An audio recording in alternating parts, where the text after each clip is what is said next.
एक सही जवाब मतलब हर उस पर्सन को देना है आपने जिसने आपको उस काबिल शायद नहीं समझा। सबसे पहले आपका जो स्कोर आता है उसको इंक्रीज कैसे करें। हाँ, हमें भी बेटा आपकी बहुत याद आएगी। और एक तरीके से लास्ट लेक्चर है, लास्ट सेशन है। लाइफ में आप डॉक्टर बनो ना बनो, मेरे लिए वो इतना इंपॉर्टेंट कभी था नहीं। मेरे लिए इंपॉर्टेंट ये था कि मैं आपको एक बढ़िया बायो पढ़ा दूं, आप एक सब्जेक्ट को फील कर सको और उसके साथ लाइफ में आगे भी बढ़ सको। आप मतलब किसी भी प्रोफेशन में जाएंगे मेरे लिए हमेशा उतने इंपॉर्टेंट रहेंगे जितना आप मतलब सिलेक्ट होंगे, उतना जो कोई बच्चा होता है आप हमेशा मेरे लिए इंपॉर्टेंट रहेंगे। और सभी बच्चे मेहनत करें, ठीक है, वो कर भी रहे हैं और आपकी मेहनत दिख रही है और वो आपको सिलेक्ट करवाएगी, ठीक है। तो हमेशा आप समझिए अभी दिन है, टाइम है, पूरा एफर्ट लगा दो, हार नहीं मानना, ठीक है। हम आपके साथ हैं, क्लियर है, ठीक है।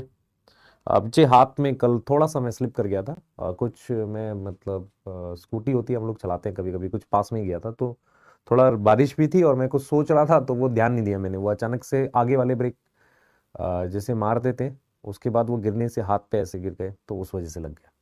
जैसे हाथ सीधे रोड पे लग जाता है तो उस वजह से थोड़ा सा लग हो गया था।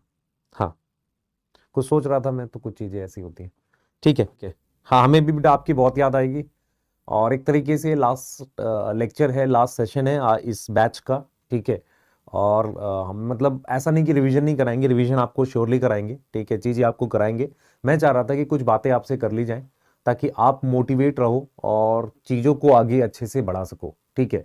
जैसे अगर मैं आपके लिए ये लाइन मतलब बोलता हूँ, ये समझता हूँ कि जब तक आप हार मानोगे नहीं आप जीते हुए हो। मीन्स ये है कि एग्जाम तक आप हारना नहीं, आप एग्जाम तक फील मत कर लेना कि यार मैं हार गया, है ना, ठीक है।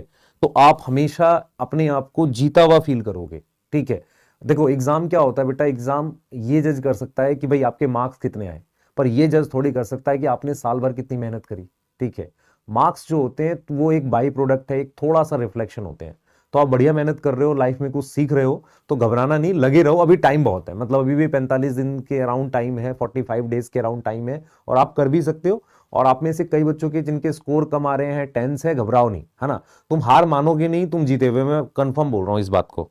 हाँ, ध्यान रखना बेटा आप, ठीक है, क्लियर है। तो आपने हार नहीं माननी, आपने लगे रहना है, आपने पूरा एफर्ट करना है।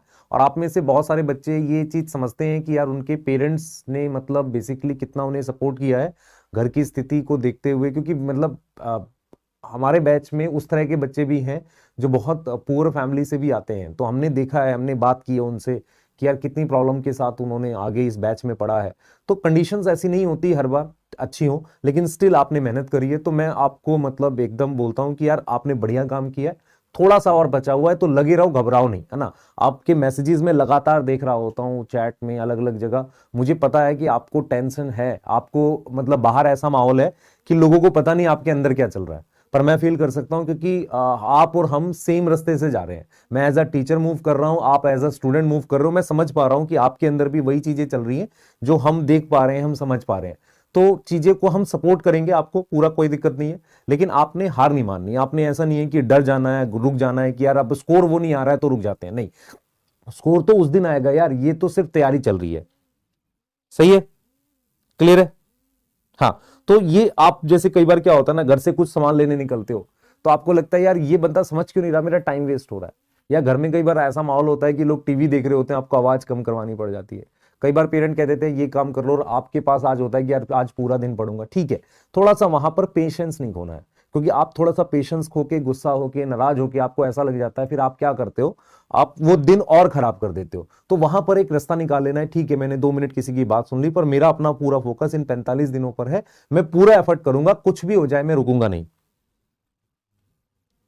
क्लियर है। हाँ, दूसरी चीज क्या है, दूसरी चीज क्या है बच्चे, कुछ कुछ चीजें मैंने आपके लिए लिखी हैं कि कैसे रिवाइज करना है। तो आपको चैप्टर वाइज रिवीजन भी करनी है, तो उसके लिए मैं आपको अलग से टेस्ट दे रहा हूं। उसके अलावा एआईटीएस देते रहो। एआईटीएस में कम स्कोर आना गलत नहीं है, लेकिन एआईटीएस अगर आप सीरियसली दे रहे हो ये इंपॉर्टेंट है। मतलब एआईटीएस जो है वो आपको सीरियसली देते रहना है। जितने टेस्ट आपने दे दिए, कोई टेस्ट छूटा है तो उसको बाद में दे दो, पर आने वाले सारे टेस्ट देते रहो, है ना। एआईटीएस के टेस्ट जो है उनको देते रहो, और उसका जितना भी सिलेबस हो रहा है उसके हिसाब से देते रहो। एटलीस्ट मान लो फिजिक्स में फॉर्मूले जरूर रिवाइज कर लो, केमिस्ट्री में आप क्या कर लो कि जो भी आप चीज करके जाते हो वो करो, पर बायो में एटलीस्ट अपने नोट्स एक बार देख के जाया करो। तो चैप्टर वाइज टेस्ट करने हैं, एआईटीएस करने हैं, इन दोनों को मैं अरेंज कर दूंगा आपके लिए, है ना, इन दोनों को मैं अरेंज कर दूंगा। तो इसके लिए मैं कुछ statement wise objective question practice ला दूंगा जिसमें असर्शन रीजन ये होंगे, तो ये मैं इसमें मैं हेल्प करूंगा आपको, ये एक्स्ट्रा प्रोवाइड करेंगे आपको।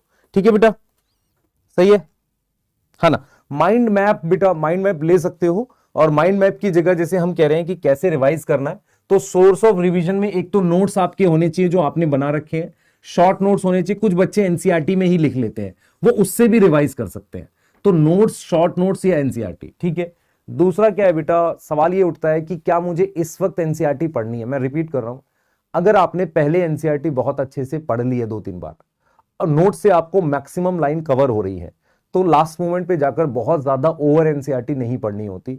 आप 1-2 बार देखना चाहो देख लो, और सारे चैप्टर की तो नहीं, कुछ मैं चैप्टर्स आपको बताऊंगा कि किन की एनसीईआरटी आपको पढ़नी है या पढ़ सकते हो, बाकी एज सच आपको सबकी बहुत डीप जाके एनसीईआरटी, क्योंकि मैक्सिमम हम कवर कर ही देते हैं, तो ऐसा नहीं कि आप हर एक लाइन को देखो। होता क्या है, अब यहां पर एफर्ट कहां डालना है ये इंपॉर्टेंट है, तो ये मैं आपको बता दूंगा कि किन चैप्टर्स की एनसीईआरटी आपको पढ़नी है। दूसरा मैं आपको क्या प्रोवाइड कर दूंगा, डाटा शीट।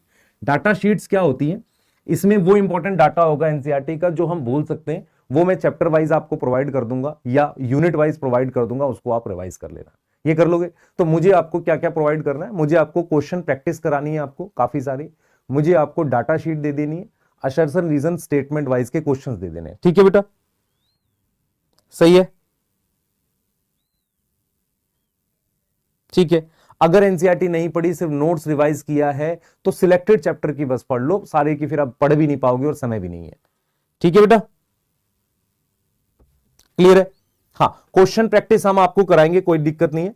अच्छा, कुछ क्वेश्चंस जो आपके दिमाग में आते हैं, हमेशा आते हैं, क्या, सबसे पहले आपका जो स्कोर आता है उसको इंक्रीज कैसे करें। इंक्रीज करने का तरीका, एक तो आपको मैं जो डेली टेस्ट दे रहा हूं उसको दो, उसकी जो मिस्टेक है आपकी उसको चेक कर लो, अपने नोट से या जहां से भी उस मिस्टेक को चेक कर लो, तो डेली आप कुछ ना कुछ मिस्टेक दूर करते हुए चलोगे। दूसरा क्या है बेटा, आपको स्कोर इंक्रीज करने का तरीका क्या है, आपको क्या करना, आप में से जो बच्चे बहुत फास्ट अटेम्प्ट करते हैं, थोड़ा सा हल्का सा स्लो कर लो उसे, थोड़ा सा टाइम बढ़ा लो। तीसरा, आपको जो, क्योंकि सिली मिस्टेक जो कहते हो ना, आपने पढ़ा नहीं है ना सही से, तो इस वजह से हो सकता है, तो कहीं ना कहीं हम आपको टेस्ट दे रहे होंगे, उसके जो भी कमियां हैं, आपके वीक टॉपिक हैं, उनको चेक करते हुए चलो। आपको खुद आइडेंटिफाई करने पड़ेंगे वीक टॉपिक अपने, है ना, उनसे हो जाएगा। उसके अलावा मैं आपको साथ के साथ, जैसे मैंने याद करो एलटीआर दिया था लास्ट टाइम रिवीजन, वैसे ही मैं आपको जरूर बता दूंगा कि आपके वीक टॉपिक कहां पर है ना, वो मैं आपको बता दूंगा। क्लियर है बेटा।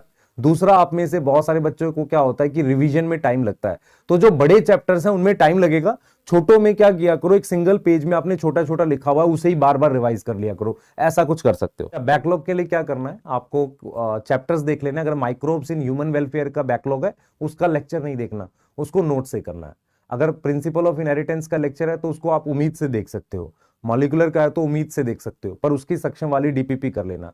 अब मान लो मैंने प्रिंसिपल ऑफ इनहेरिटेंस का लेक्चर उम्मीद से देख लिया, मुझे कौन से वाला पार्ट आपका मेन लेक्चर से देखना है, जैसे मान लो पेडिग्री शायद उम्मीद से ना हो आपसे, ठीक है, वो वाला पार्ट देख लेना।